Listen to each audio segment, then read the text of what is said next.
नमस्कार, मी स्नेहा. आपण पाहताय पुढारी न्यूज. आमच्या पुढारी आयकन्स या विशेष कार्यक्रमामध्ये तुमचं मनापासून स्वागत. मंडळी, समाजामध्ये बदल घडवणं हे सोपं नाही, हो ना? आणि त्यासाठी जिद्द, संघर्ष, चिकाटी आणि धैर्य सुद्धा लागतं बरं का. आज पुढारी आयकन्स या विशेष कार्यक्रमामध्ये आपल्यासोबत असंच एक व्यक्तिमत्व आपल्याला लाभलं आहे, ज्यांनी स्वतःच्या निश्चयाच्या जोरावर आणि धैर्याच्या जोरावर सामाजिक परिवर्तन घडवण्याचा प्रयत्न केला आहे आणि त्यात ते यशस्वी सुद्धा झालेले आहेत.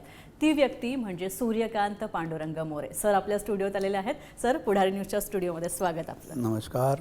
सरांची ओळख करून देते. सरांशी खूप गप्पा मारणार आहोत आपण, त्यांचा जीवन प्रवास जाणून घेणार आहोत. मात्र त्याआधी त्यांची एक छोटीशी ओळख करून देते. सूर्यकांत पांडुरंग मोरे हे 1990 पासून सामाजिक, राजकीय आणि सांस्कृतिक क्षेत्रामध्ये कार्यरत आहेत आणि त्यासोबतच कामगारांचे जटिल प्रश्न सोडवण्यासाठी सूर्यकांत सरांनी कामगार संघटनेमध्ये सुद्धा काम पाहिलेलं आहे. अनेक वर्षांचा त्यांचा अनुभव आहे. तसंच सूर्यकांत मोरे यांचं आयुष्य हे लहानपणापासूनच अत्यंत संघर्षमय राहिलेलं होतं आणि त्यांचं हेच संघर्षमय जीवन पाहून वंदे मातरमच्या टीमनं सूर्यकांत मोरे यांची निवड वंदे मातरम टीमचे महाराष्ट्र अध्यक्ष म्हणून केलेली आहे. चला तर मग अशा या यशस्वी आणि हरहुन्नरी व्यक्तिमत्वाचा जीवन प्रवास जाणून घेऊयात.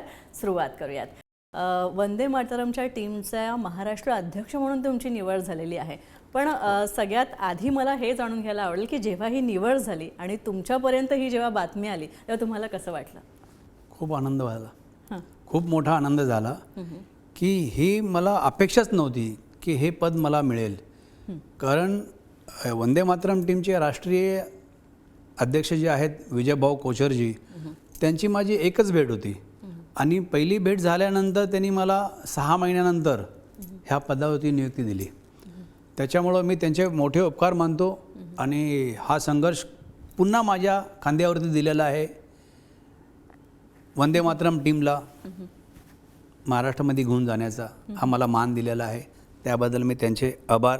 आणि पुढारी न्यूजनी मला आपल्या स्टुडिओमध्ये बोलवल्यामुळं मी त्यांचेही आभार मानतो. अगदी सर. सर, पण मला एक सांगा की तुम्ही सामाजिक क्षेत्रात तर आधीपासून कार्यरत होतात. तुमचं घराणं सुद्धा तसंच आहे. ऐतिहासिक वारसा लाभलेला आहे तुमच्या घराण्याला. पण सगळ्यात महत्त्वाचं म्हणजे जेव्हा वंदे मातरमच्या टीमशी तुमचा संबंध आला, नेमका कसा काही हा संबंध आला? म्हणजे सामाजिक क्षेत्रात कार्यरत असतानाच हे झालं? हो, माझे एक मित्र आहेत सुनील जैन म्हणून, ते माझ्याकडे येत असतात किंवा मी त्यांच्याकडे जात असतो ऑफिसमध्ये. मोठे इंडस्ट्रीलवाले, मोठी व्यक्ती आहे. तर त्यांनी माझं पाहिलं की नाही, तुम्ही धार्मिक किती आहात. तुमच्याकडं आज तुम्ही एखादा डॉगीला आवाज देऊन बोलवलं तो येतो, तो तुमचा नाही आहे. म्हणजे तुमचं प्रेम ह्या पशूंच्या वरती किती आहे ते त्यांना आकर्षित वाटलं. मग ते म्हणाले मला तुम्हाला एक ठिकाणी घेऊन जायचं आहे. तर म्हटलं काय हरकत नाही, जाऊया, मित्र आहे, कुठे घेऊन जाणार आहे? तर मी माझ्या गावी बिकानेरला घेऊन जाणार आहे. ठीक आहे. तोपर्यंत त्यांनी काय सांगितलं नाही. बिकानेरला गेल्यानंतर त्यांनी मला रेगिस्तानमध्ये घेऊन गेला, वाळवंटात घेऊन गेल्यानंतर मी म्हटलं इथे काय. नंतर तिथे बघितले पुढे जाऊन हे मोठे हौद बांधलेले आहेत, मोठी शेड आहेत. ते पाहिल्यानंतर जिथे पाणी नाही आहे त्या ठिकाणी रेगिस्तानमध्ये या लोकांनी एवढे मोठे हौद बांधून पशुप्राण्यांची सेवा करतात, गौमातेची सेवा करतात. ते बघून मी भावूक झालो. मी म्हटलं हे असं योगदान आपल्याला आपल्या महाराष्ट्रामध्ये राबवलं पाहिजे. कारण एवढी चांगली वस्तू आहे, एवढं चांगलं इथं निदर्शनामध्ये आपल्या आल्यानंतर हे आपण का करू नये? कारण आपल्या महाराष्ट्रामध्ये सर्व काय आहे, इथे जे आहे ते कुठेच नाही आहे, पण आपण त्याला अंमलात आणत नाही आहे. मग अंमलात आणण्यासाठी म्हटलं आपल्याला करायला हरकत नाही. म्हणून मी त्यांना म्हटलं, होकार दिला, म्हटलं आपण करूया मिळून. पण मला हे माहीत नव्हतं की मला ते महाराष्ट्राचे अध्यक्ष बनवतील. वा, मोठी गोष्ट आहे. नक्कीच. सर, आणखी एक महत्त्वाचं, सूर्यकांत सर, तुम्ही म्हणताय की तुम्हाला जेव्हा संबंध आला आणि तेव्हा तुम्हाला सामाजिक कार्याकडे वळवण्यात आलं. पण मला एक असं वाटतं की म्हणजे आतापर्यंत मी बऱ्याच जणांशी व्यक्तिमत्वाशी संवाद साधला, पण त्यातही एक निरीक्षण असं आहे की ते मुळात समाजाप्रती एक भावना असणं किंवा एक विशेष जिव्हाळा असणं ते लहानपणापासून असावं लागतं. कुठेतरी हे घरातल्या पण संस्कारांमधनं येतं. तर तुमच्या बाबतीतही तसंच झालं? मी नक्की सांगेन. मी 1.5 वर्षाचा असताना माझी आई ऑफ झालेली आहे. मला मातृप्रेमच नाही आहे. माझी मोठी बहीण आहे, ती त्यावेळेला 4 वर्षाची होती. लक्ष्मी तिचं नाव. तर हे प्रेम मला तिनं वारसा दिला. मला जे आज प्रेम मिळालं आणि संघर्षची वाट जी आहे तिने मला दाखवलेली. आणि त्या वाटेवरती मी नंतर चालत राहिलो आणि तिलाच हे सर्व श्रेय द्यायचा मी विचार करतोय. अच्छा, म्हणजे ही प्रेरणा बहिणीकडनं मिळाली असं पण म्हणता येईल आपल्याला. बहिणीकडून मिळाली. नक्कीच. मला एक सांगा, आता वंदे मातरम टीमचे महाराष्ट्र अध्यक्ष म्हणून तुमची निवड झालेली आहे, तर तुमचा साधारणतः कार्याचं स्वरूप काय आहे किंवा जी जबाबदारी तुमच्यावर देण्यात आलेली आहे तिचं स्वरूप काय? कसं आहे, हा गौमातेची सेवा करणं आहे. सनातनी धर्माकडे आपल्याला जे भटकलेले आहेत त्यांना सनातनी धर्माकडे आणायचं आहे. बघा, गौमाता हीच ईश्वर सेवा असं माझं धोरण आहे. माझ्या लेटर पेडमध्ये तेच दिलेलं आहे. गौमातेची सेवा हीच ईश्वरी सेवा. आपल्या हिंदू धर्मामध्ये 33 कोटी देवता आहेत, देव आहेत आणि ते गौमातेच्या पोटामध्ये आहेत. मग मला गौमातेची सेवा केली की माझे सर्व 33 कोटी देव हे माझ्यासमोर आले. मला इकडे तरी भटकायची गरज नाही आहे. म्हणून सर्वप्रथम त्यांच्याकडे लक्ष केलेलं आहे. गौमातेची सेवा करणं हाच माझा उद्दिष्ट आहे आणि तो संघर्ष मी करतो आहे. आपल्या समाजामध्ये समस्या तर खूप आहेत, मात्र यापैकी कोणत्या मुख्य समस्या ज्या वाटतात, ज्या गंभीर आहेत आणि ज्याकडे लक्ष देणं हे अनिवार्य असं वाटतं तुम्हाला? सर्वात आहे ना, आजच्या ह्या घडीला चाललेला आहे महिलांच्या विषयी. अगदी ज्वलंत मुद्दा मांडलात. ते आज पाहिल्यानंतर असं वाटतंय महाराष्ट्रात नाही आम्ही. कारण महाराष्ट्राने जे महिलांसाठी जे केलं त्यातला एक कणभर पण आपण हिस्सा बनू शकत नाही. का? कारण आजची हे परिस्थिती बघितले, 7 महिने 9 वर्ष अगदी 15 वर्ष चिमुरडे, त्या माणसाला त्याच्या हृदयात काय आहेच नाही शिल्लक हे म्हणायला हरकत नाही. ती परिस्थिती बघितलं ना मॅडम, आपल्याला डोळ्यातून अश्रू आले पाहिजे. विचार करा कसं होणार. आणि महाराजांनी ह्या महाराष्ट्रासाठी, ह्या देशासाठी काय केलं आहे, महिलांसाठी किती मोठे मोठे उपक्रम राबवले. महिलांच्या दुर्व्यवस्थेसाठी त्यांनी चांगल्या राजांना टक्कर दिली. हे नाही पाहिजे. आणि हे आता आपल्या महाराष्ट्रामध्ये हे घडतंय, लज्जास्पद आहे. अनेक संस्था संघटना आहे, राज्य महिला आयोगासारखी सरकारी संस्थासुद्धा आहे जिथे महिलांचे अनेक विषय अभ्यासले जातात आणि त्यावर उपाययोजनासुद्धा केल्या जातात. मात्र राज्यात कायदा सुव्यवस्था असूनसुद्धा महिलांच्या बाबतीत गुन्ह्यांमध्ये जी वाढ आहे ती काही थांबत नाही आहे, ती तशीच आहे. याबद्दल काय सांगाल? मी मुख्यमंत्री महोदयांना विनंती करेन, महिलांच्या संदर्भात थोडंसं पोलीस यंत्रण थोडं लूज करावं आणि त्याच्यामध्ये पण ज्या महिला अधिकारी आहेत त्यांच्याकडे हे द्यावं. ही जी घटना घडती ह्या घटनेसाठी अधिकार त्या महिलांच्याकडेच द्यावा. एक महिलाच दुसऱ्या महिलेला न्याय देऊ शकते आणि एक महिलेने दुसऱ्या महिलेसाठी पुढे येणं गरजेचं आहे.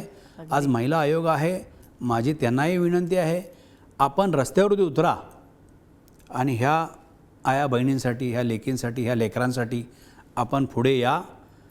महाराष्ट्र तुमच्या पाठीशी असेल, वंदे मातरम टीम तुमच्या पाठीशी असेल. आमच्या लायक काय असेल तर आपण नक्की आम्हाला तसे आदेश द्या, आम्ही ते करू. आणि प्रत्येक बांधवांनी उतरलं पाहिजे महिलांसाठी.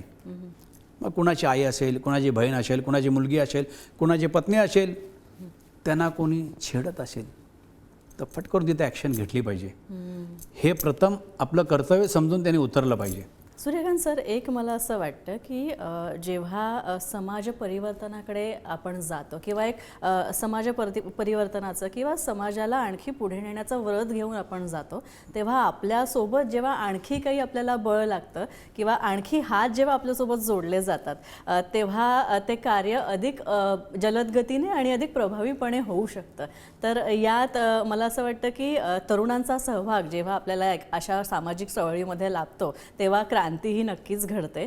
तर मग या तरुणांच्या सहभागाविषयी काय सांगाल? तुमचा चांगला मुद्दा आहे आणि मला माहिती होतं की हा प्रश्न तुमच्याकडून येईन अगदी. म्हणून मी काही आपल्याला पेपर दाखवतो. ही मी माझी टीम तयार केलेली आहे. ही आता 21 लोकांची आहे. 21 लोक आहेत. फक्त 21 आहेत. हे 21ला 2100 करणार, वा. 21 लाख करणार आणि ती वाटचाल मी पुढे चालवणार. ह्याच्यामध्ये सगळे चांगले आहेत, मेजर आहेत. मला आपल्याला आवर्जून सांगायला आवडेल, रिटायर झालेले सर्व आर्मीचे अधिकारी सगळे आहेत. हां. वा. तर अतिशय त्या सुंदर. माझ्याकडे काही मोजके आलेत आणि मला त्यांनी सांगितलं की वंदे मातरम टीममध्ये आम्हाला सर तुमच्याबरोबर यायचं आहे.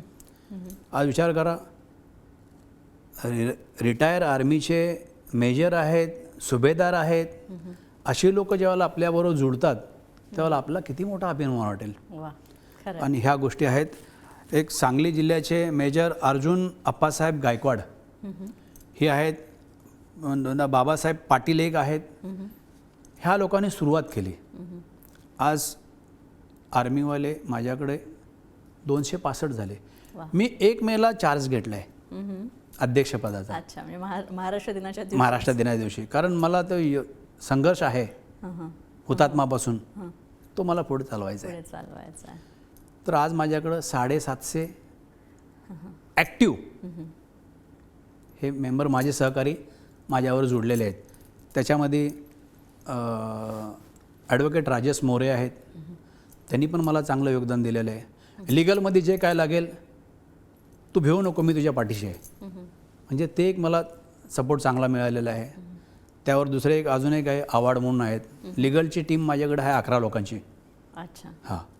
म्हणजे ज्या समस्या येतात महिलांना वगैरे आणि ते आपण वंदे मातरमच्या माध्यमातून करायला जातो त्यावेळेला आपल्या काही अडचणी येतात, मग आपली लिगल टीम त्यांना त्या हिशोबाने प्रश्न सोडवायला मदत करते. अगदी. पण सर मला एक सांगा, अनेक सामाजिक संस्था खरं तर आहेत आणि प्रत्येकाचं वेगवेगळं वैशिष्ट्य आहे, प्रत्येकाचं कामसुद्धा वेगळं आहे. प्रत्येकाचा उद्देश एकच आहे, समाज परिवर्तन आणि मोठा बदल, सकारात्मक बदल. तर वंदे मातरमविषयी मला जाणून घ्यायला आवडेल, काय वैशिष्ट्य तुम्हाला वाटतं या मी तुम्हाला वंदे मातरमबद्दल सांगेन. इतर संस्था मी नाही पाहिलेल्या, पण वंदे मातरम जे करते ते कुणी नाही केलेलं आणि कुणी करणार नाही.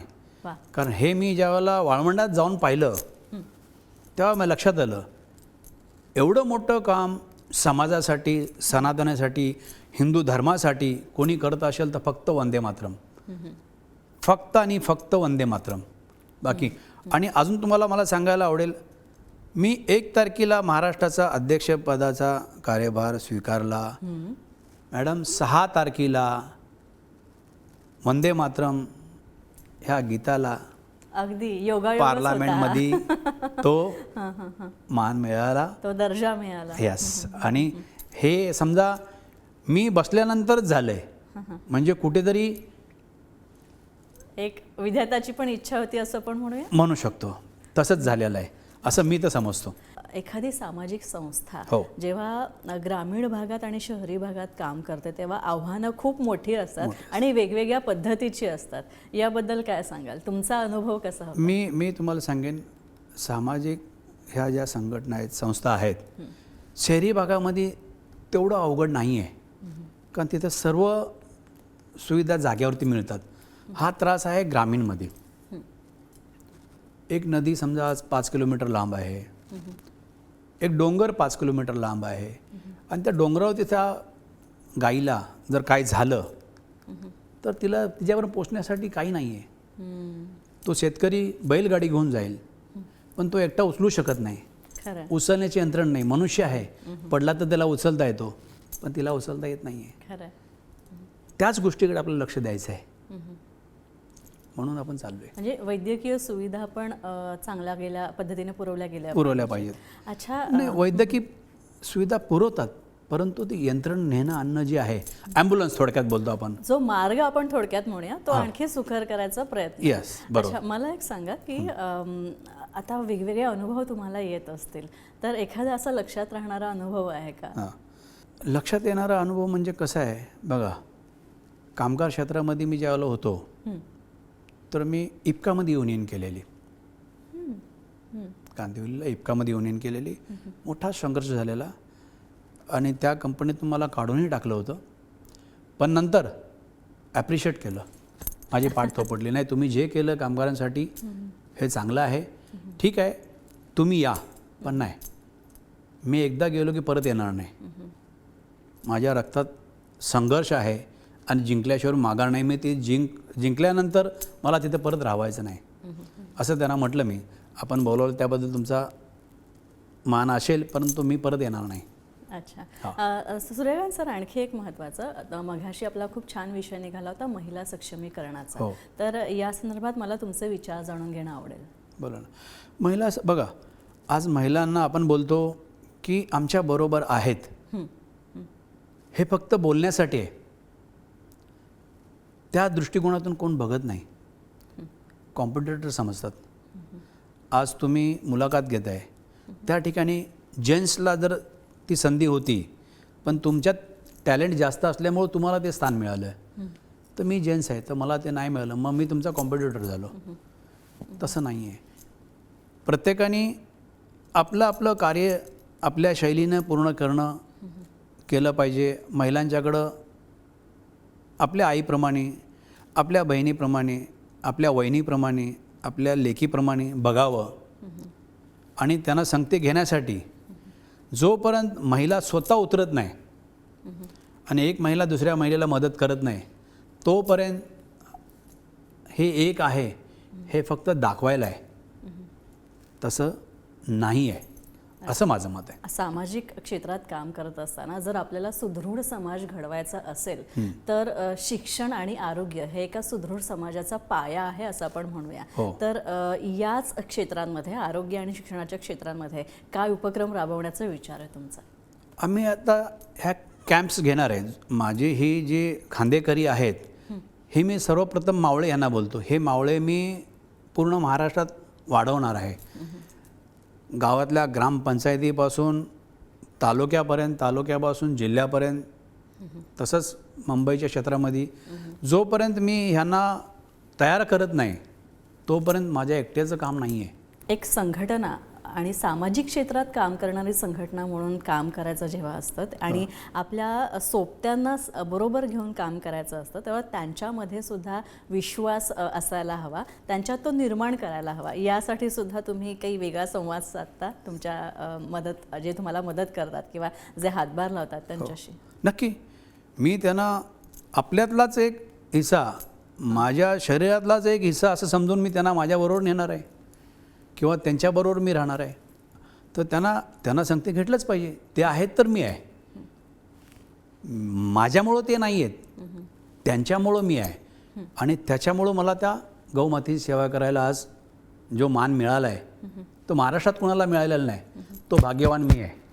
आज गौमातेची सेवा करण्यासाठी बिकानेरमधून, राजस्थानच्या त्या वाळवंटातून माझी नियुक्ती झाली, म्हणजे तो अधिकार मला मोठा मिळाला आहे. माझ्या आजोबांनी, माझ्या आजीनी, माझ्या आईनी माझ्या पाठीशी आशीर्वाद ठेवलेला आहे म्हणून मला हे मिळालं. समाजात अनेक दुर्लक्षित घटक आहेत आणि अशा लोकांना एकत्र आणताना खरं तर कस लागतो.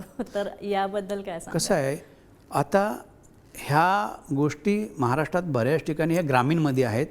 मुंबईमध्ये त्याची आवश्यकता नाही. मुंबईमध्ये सर्व NGO वगैरे आहेत. ग्रामीणमध्ये आम्ही ह्याच्यासाठी कॅम्प लावणार आहे.